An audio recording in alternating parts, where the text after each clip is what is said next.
Hello guys, welcome back to SVD. And right off the bat, I'm gonna give this kit a rating of 8 out of 10. So if you don't wanna continue to watch this video, you can go ahead and end it right here. And for those of you who are interested in the reasoning behind the rating, you can continue watching. Alright, so for those of you who are staying to watch the full review, this is gonna be the Bandai Gunpla HG, the Witch from Mercury, 144 scale, Dilanza Soul. So I don't know if this is from season 1 or season 2, but it is essentially an updated remold version of the original Dilanza. That one has the options to change to a custom version. This is essentially in the beginning of the series, I think was an enemy mobile suit. And then they became an ally, maybe, to the Gundams or whatever. I haven't watched the series, so I don't really know. So anyway, this was released in 2023 in Japan. And here we go. So essentially, it's a remold. Obviously, it's the accessories compatible with the 30-minute missions line, and you can interchange the accessories. Instructions, the build process is all very simplistic, really nothing to write home about, there's really nothing really engaging about the build of this kit. I am, however, very impressed with the updated, the Generation 2 C-clips for the knees and the elbows. I think they will definitely hold up a lot better than stuff that came a couple years ago from the entry grade line and the 30-minute missions line. Because unfortunately for those kits, it's already having issues with the joints getting loose and stuff like that. I mean, technically you can tighten it, but if you end up breaking the joint trying to tighten it, that's a problem. I think with these kits, you really don't need to do much. I think they are actually, they should, in theory, hold up. So yeah, that is my opinion about the build process. It's above average.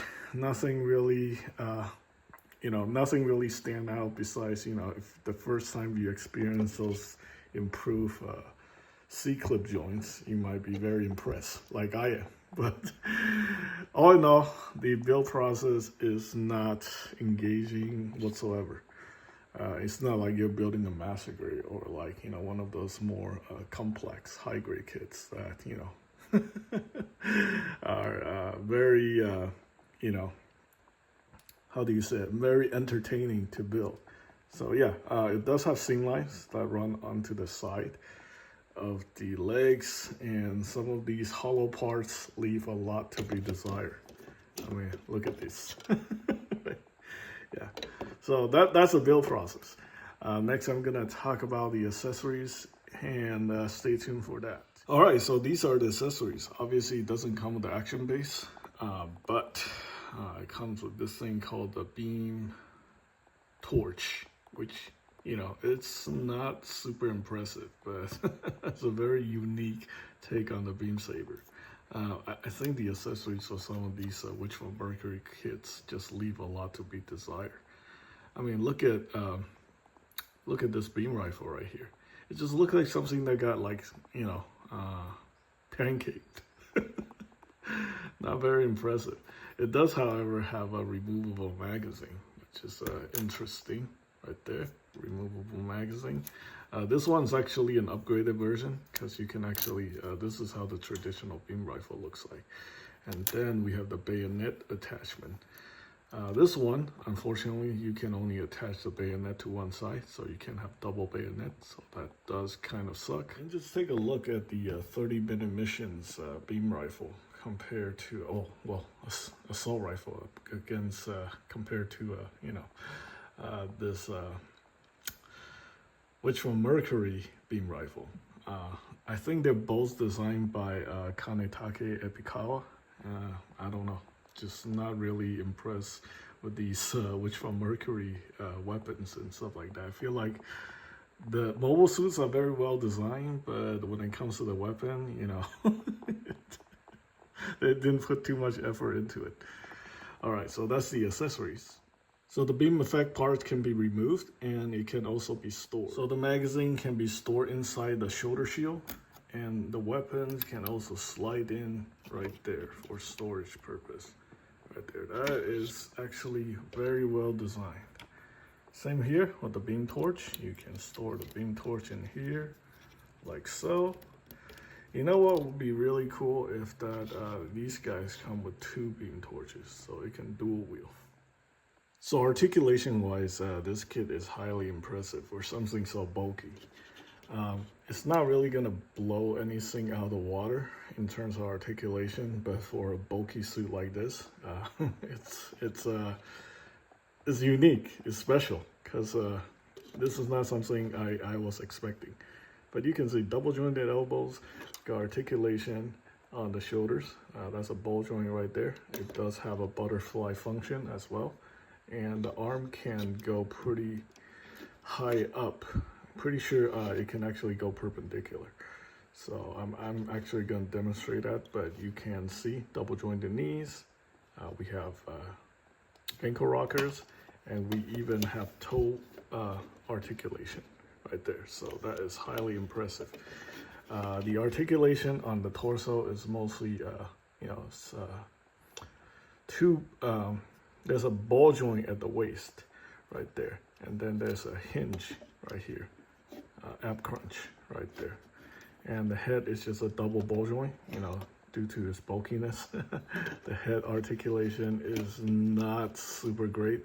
Obviously it can look up due to the shape of the head unit. And yeah, it does not have drop down hips, but you do have front skirts that can individually articulate. You do have to cut those individually. Universal joints for the hips. And let me demonstrate more posing options. Again, by no means I am blown away by the articulation of this kit. It's just a little bit more than what I'm expecting due to its bulkiness. I do like, you know, the fact that this thing has articulation on the back, and these things can articulate, which I think is a nice touch. It won't be able to do the splits due to the fact that, you know, the armor parts do collide with the side, but you can see the arm going up perpendicular, you know. Yeah, you can put this guy in some interesting poses, well, you know, and it's also action-based compatible, so you can put him on the action base and put him in, like, you know, flying poses and stuff like that. All right, let's get to the next part, which is gonna be a size comparison, and I'm gonna give you guys the final verdict, which I already gave you guys at the beginning of the video. All right, so here's a size comparison right here. These are 1/44 scale, so essentially, you know, it's the same height or in the same scale with, you know, average high grade 1/44 scale Gunpla. So here on the left we have the 30-minute missions basket rattle. I think the height is 110 millimeter. This thing is probably anywhere between 120 to maybe 130 millimeter. Depends on, you know, how you're looking at it. At the top of this head, it's probably 120 millimeter. I do have the legs splay out a little bit, but, you know, if you push them in a little bit more, you can probably increase the height a little bit, maybe, yeah. They are about 5 inches. So here's a 5-inch figure from Jax Pacific, and you can see, yeah, there we go. And for more size comparison, this is completely ridiculous. We have a Mattel 7-inch Masterverse figure right there on your left. And then here we have a Kotobukiya Mega Man EXE, Dark Mega Man EXE. Yeah, this is non-scale, so I don't know what I'm doing here. Just giving you guys an idea. So overall, this is a cool looking suit. The accessories, I feel like, is a little weak. You know, maybe they could have given us at least 2 magazines here, and maybe, you know, 2 of these